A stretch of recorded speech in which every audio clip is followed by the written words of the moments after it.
자, 그래서 구단별 클럽 레코드 특집을 했는데 요거는 저희가 아이디어를 받고 있잖아요. 여기 아이디어에 메일을 보내주신 분 중에 야, 이게 또 한번 또 그런 거 있거든. 원래 그 기사가 걸린다거나 아이디어가 채택이 됐을 때 어떤 그 기세라는 게 있어요. 그렇죠. 린세로이님이 다시 한번 당첨이 됐습니다. 약간 연전 연승 느낌.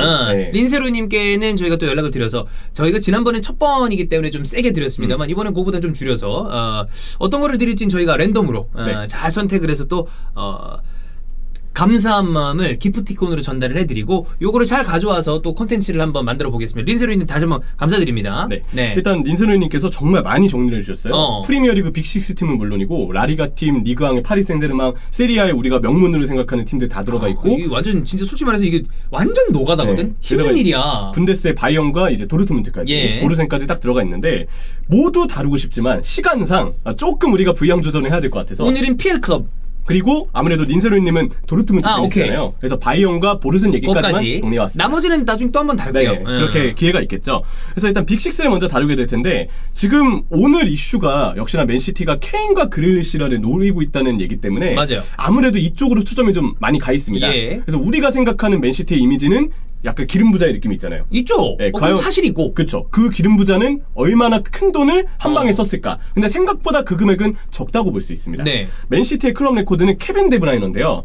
7,600만 유로로 978억 원. 이게 케빈 데브라이너는 지금은 이거보다 훨씬 더 높은 돈값을 엄청나죠. 그렇죠. 그리고 값어치를 생각을 해보면 난 이건 싸게 데려온 거라고 봐요. 정말 싸게 데려왔죠. 근데 그건 있지. 맨시티의 클럽 레코드가 생각보다 낮네? 이런 느낌이 좀 있죠? 그쵸. 아무래도 뭐 폴 포그바와 같은 선수들을 데려올 때는 정말 뭐 1억 500만 유로도 쓰고 정말 뭐 네이마르의 경우는 뭐 2억도 도입하고 막 여러 가지 얘기들이 있었잖아요.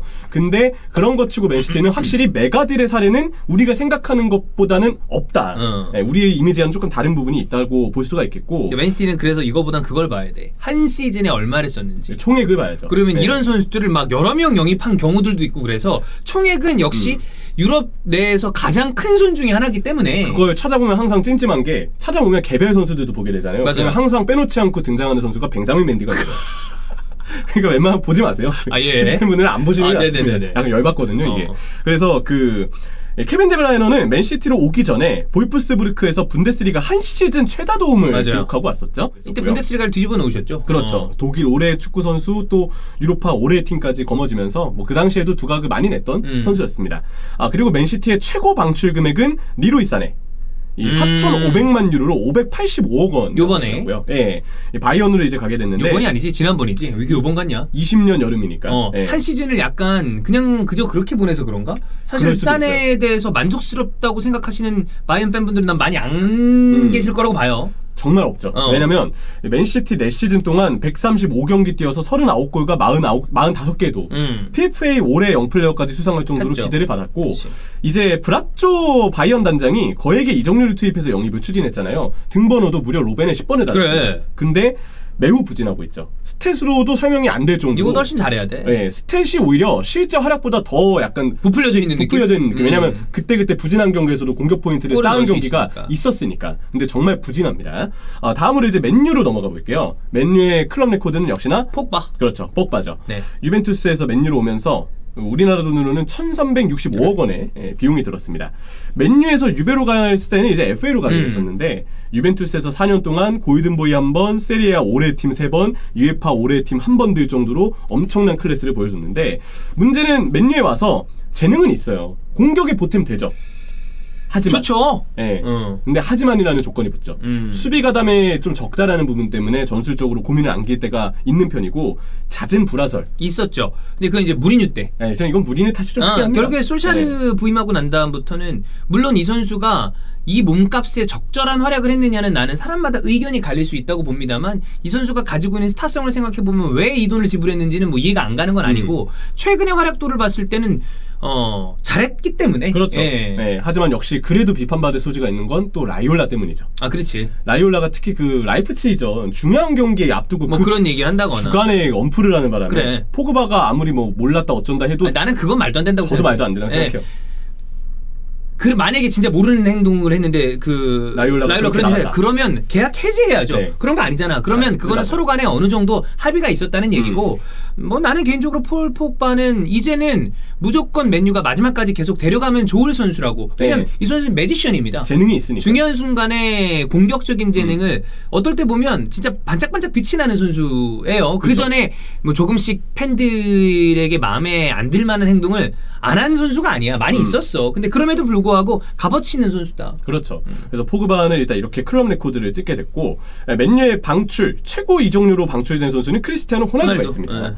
9,400만 유로에 판매가 되면서 1,222억 원. 우리나라 돈은 그 정도의 수익을 안겼는데 이 떠난 다음에 레알 활약은 말할 게 없는 아니 뭐 역대 최고의 케이스에 거의 들어가만 하죠. 맨유에서도 레전드 반열에 물론 네.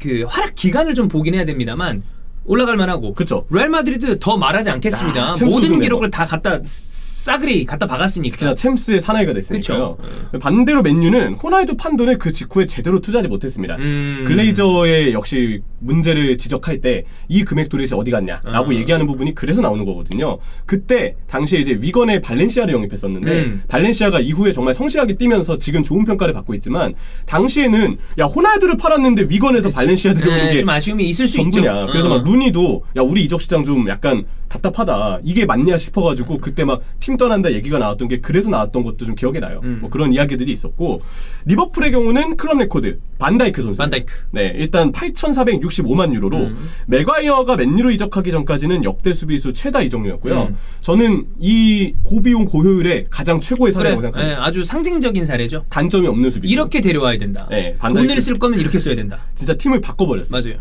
너무 좀 감사한 선수고. 뭐 능력으로 봤을 때 이 선수를 더 얘기하는 거는 입 아픈 일이고. 그렇죠. 다만 이 선수가 이제 걱정되는 건 장기 부상 이후에 좋은 폼으로 돌아와야 네. 되는데 그게 잘 되길 바라야 한다. 네, 정말 좀 바래야죠. 이제. 어. 네. 그리고 이제 떠난 선수 중에 최고로 이적료 남긴 선수는 쿠티뉴가 있습니다. 쿠티뉴. 네. 쿠티뉴는 솔직히 말해서 쿠티뉴가 리버풀 팬들 속썩인 거 생각하면 리버풀 팬들은 아마 지금 새끼 고소하다 새끼야 이렇게 생각하는 사람들 많을걸요?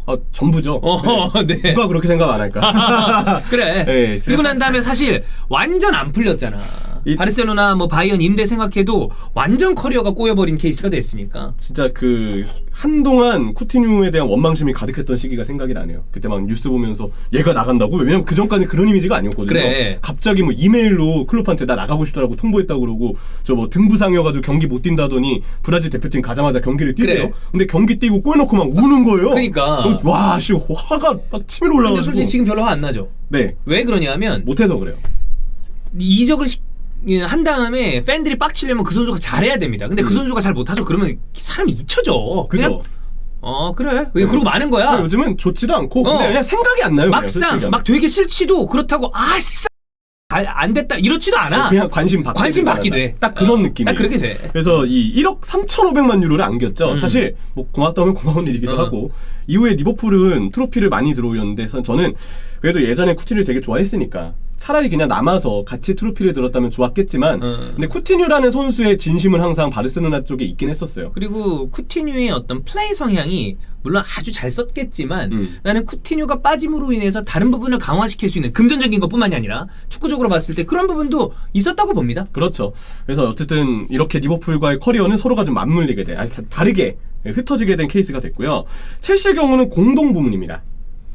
카야베르츠가 이 리그 공동인가요? 네, 일단 하버츠 먼저 다뤄보죠. 네. 하버츠 8천만 유로로 1,040억 원이고요.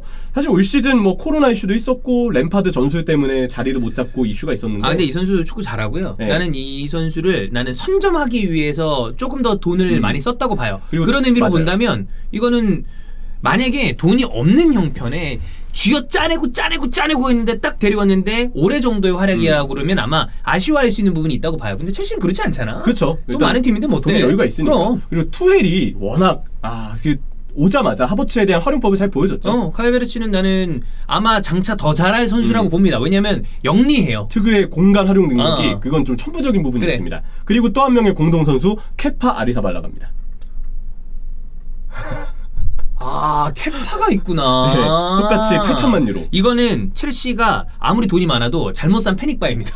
아 당연하죠. 그때 여러 가지, 그러니까 이 케파 네. 때문에 사실 쿠르투아에 대한 어떤 원망감이 첼시 팬들이 있는 거 아니야. 그죠. 이게 리버풀 팬들한테도 쿠바이놈이라는 선수가 있고 저기 이제 첼시 쿠티뉴. 팬분들한테도 쿠바이놈이라는 선수가 있죠. 쿠르투아. 네, 그래서 뭐 푸시가 있었죠. 문제였죠. 그래. 네, 네. 그랬는데 그 쿠르투아의 역대급 통수주의 때문에 키퍼 자리가 비어버려서 어쩔 수 없이 첼시도 야 급하다 빨리 데려와야 돼 하면서 정말 말 그대로 좀 급하다 보니까 이때 케파는 사실 생각해 보면 그러니까 이 정도 가격은 오바긴 했어. 맹구는 근데 맞았지만 그 전에 레알 마드리드랑 링크되는 순간도 있었어요. 왜냐면 빌바오에서의 모습이 활약이 좋았었으니까. 좋았지. 근데 예. 좀 과했지. 너무 쏟아부었죠. 어. 그리고 뭐 7년 계약인가 막 이렇게 되게 장기 너무 계약을- 장기로 묶었어. 네, 제가 기억하기로는 그래요. 어. 그래서 이 계약 기간도 지금 문제입니다. 그래. 판매하기 너무 애매한 거예요. 그래서 리셀을 위해서라도 잘 써야 돼요. 적당하게 컵 대회든 이렇게 써가지고 쇼케이스 한 다음에 이거 제 값은 못 받는다고 봐. 네. 절대 못 받아요. 적당한 타이밍에 이렇게 딱 해서. 그렇죠. 이게 아마 바이아웃이었거든. 네. 그래 바이아웃이니까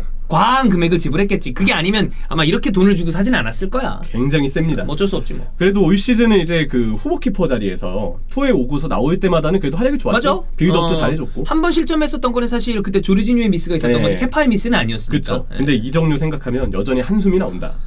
뭐 곧 교체 거부도 있었고 네. 폼도 떨어졌고 했으니까요. 첼시의 최고 방출은 아자르입니다. 아자르. 네, 이건 이제 역으로 레알 마드리드가 또 괜한 피해를 보게 된 이런 네. 사례가 됐는데 1억 1,500만 유로에 팔게 됐고요. 첼시에서 7시즌 동안 352경기에 나와서 110골과 92개 도움을 기록한 선수가 레알 2시즌 동안 43경기 5골과 8개 도움입니다. 난 이거 첼시는 나중에 우리가 기회가 있을 거예요. 그 방출한 것만 모아서 보는 것도 재밌을 걸요. 왜냐면 첼시는 참 잘 팔아요. 장사 잘해요. 장사를 잘합니다. 네. 이렇게 해야 돼. 그렇죠. 아자르를 진짜 시원하게 팔았고. 그러니까 사는 거에 대해서는 나는 좀 이를테면 콘테 있을 때 뭐 바카요코고 막 사왔을 때 보면 그럴 때 보면 응? 이런 선수도 있지만 파는 거 보면 정말 잘 팝니다. 그렇죠. 그렇게 장사를 해야 되는데 장사하는 팀이 하나 또 있죠. 같은 런던에 그렇습니다. FA를 좀 많이 내놓는. 네. 이럴 거면 그냥 저기 세론 넣어놓고 다 그냥 FA로 팔아버리면 원 소속팀한테 그냥 피해만 안기고 하는 건데. 어쨌든 근데 그렇습니다. 뭐 별 비전이 없어 보이니까. 예. 네. 그리고 이제 토트넘으로 넘어가겠습니다. 은돈벨레가 일단 클럽 레코드예요. 아쉽죠. 네, 6천만 유로. 아쉽죠. 이 뭐 요즘에 어떤 그 선수들의 몸값의 어떤 그 기준이 워낙에 또 인플라이도 있고 그랬기 때문에 싸게 누군가를 데려오는 것은 어려운 일이긴 하나 토트넘의 클럽 레코드, 그러니까 마음 먹고 산 선수인데 지금의 활약으로 봤을 때 은돈벨레가 무슨 완전 패급 활약을 했냐 그건 아닙니다만 아주 만족스러운 활약을 했냐 또 그것도 아니거든요. 그렇죠. 자리가 확실하지 않죠. 2선에도 있지 3선에도 있지. 라이언 메이슨 부임한 다음에는 사실 서브로 밀렸다고 봐야 돼요. 맞아요. 몇 경기 안 되지만. 네, 애매한 부분이 있으니까 어. 그런 거죠. 결국 은돈벨레는 클럽 레코드 선수라고 딱 떴을 때 한숨이 나오는 먼저의 사례라고 봐야 되겠고 하지만 역시나 토트넘 입장에서 최고의 판매가 있죠. 가레스 베일을 레알 마드리드로 보낼 때 1억 100만 유로를 받았습니다. 그때 베일은 이 정도 금액에 합당한 가치가 있었죠. 그리고 레알에 가서도 완벽하게 활약을 했다가 말년에 이제 골프 선수가 돼서 그게 좀 문제가 됐지. 그래도 베일은 참 클래스가 있는 선수라고 생각합니다. 싸벌클이죠. 그렇죠. 그냥 그 나는 베일 요즘에 제가 나쁜 얘기 안 했는데 베일에 대해서 막 안 좋은 얘기를 했을 때는 뭐냐면 나는 돈을 받고서 프로답지 못한 행동을 하는 사람이 싫어요.